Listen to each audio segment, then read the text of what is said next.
मेरे चैनल रहस्यालोक में आपका स्वागत है दोस्तों। आज मैं आपको जर्मनी की एक ऐसी लोक कथा सुनाने जा रहा हूं जिसके पीछे कुछ सच्ची घटनाएं भी जुड़ी हुई हैं।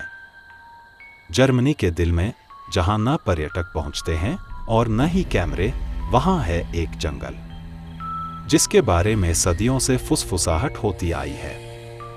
एक जंगल जो अपने राजों को छुपाकर रखता है। एक जंगल जो भूखा है।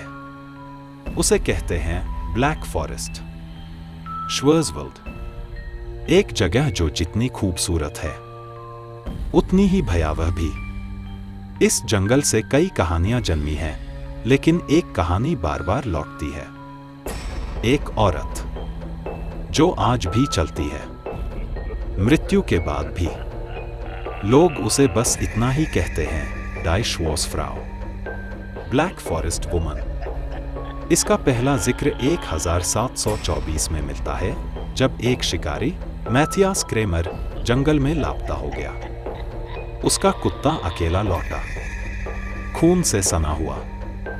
कुछ दिन बाद मैथियास की लाश मिली, चेहरे पर गहरी दहशत जमी हुई, हाथ हवा में कुछ अदृश्य चीज को थामे हुए, और उसके पास एक पुराने देवदार के तने पर खुदे हुए 4 शब्द, सई गहत नॉच इम्मा। वो अब भी चलती है। कहते हैं उसका असली नाम था मार्गरेथा लैंग, एक दाई जो जंगल के किनारे रहती थी। एक बेरहम सर्दी में 3 नवजात शिशु उसकी देखरेख में मर गए। डरे हुए ग्रामीणों ने उसका दोष तय कर दिया। उसे चुड़ैल कहा गया।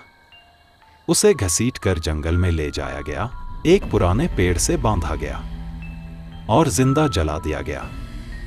उसकी अंतिम चीखें आग में गूंजती रहीं, तुम मुझे फिर देखोगे।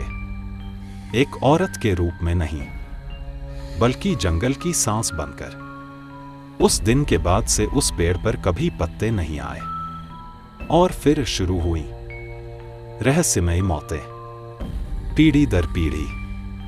1994 में बदन के पास कुछ ट्रैकर्स ने एक काली पोशाक में लिपटी बेहद पीली औरत को देखा जो पेड़ों के बीच एकदम स्थिर खड़ी थी। उन्होंने उसे पुकारा, पर वह गायब हो गई। उनमें से एक, थॉमस एंगेल, बाद में कहता है, उसने किसी को पुरानी जर्मन में फुसफुसाते सुना, उसे अपने साथ घर मत ले जाना। अगली सुबह थॉमस अपनी टेंट में मृत मिला, आंखें खुली हुई और फेफड़े काली मिट्टी से भरे हुए। कहते हैं ब्लैक फॉरेस्ट की वह महिला सिर्फ उन लोगों को दिखाई देती है जो जंगल का अपमान करते हैं, जो जोर से बोलते हैं, कूड़ा फैलाते हैं या पुरानी कहानियों का मजाक उड़ाते हैं। वो न चीखती है, न दौड़ती है, वो बस देखती है। और अगर आपने उसकी आंखों में झांक लिया तो समझ लीजिए बहुत देर हो चुकी है।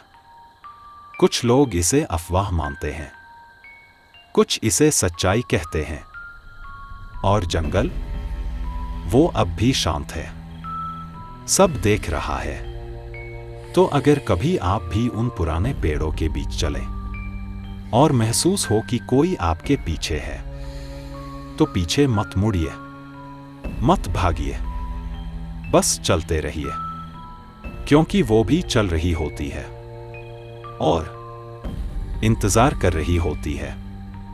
ICH सहटिच, मैं तुम्हें देख रही हूं। इस कहानी को धैर्यपूर्वक सुनने के लिए धन्यवाद। अगर आपको ये पसंद आया तो कृपया सब्सक्राइब करें, कमेंट करें और शेयर करें। फिर मिलते हैं अगली रहस्यमयी कहानी में।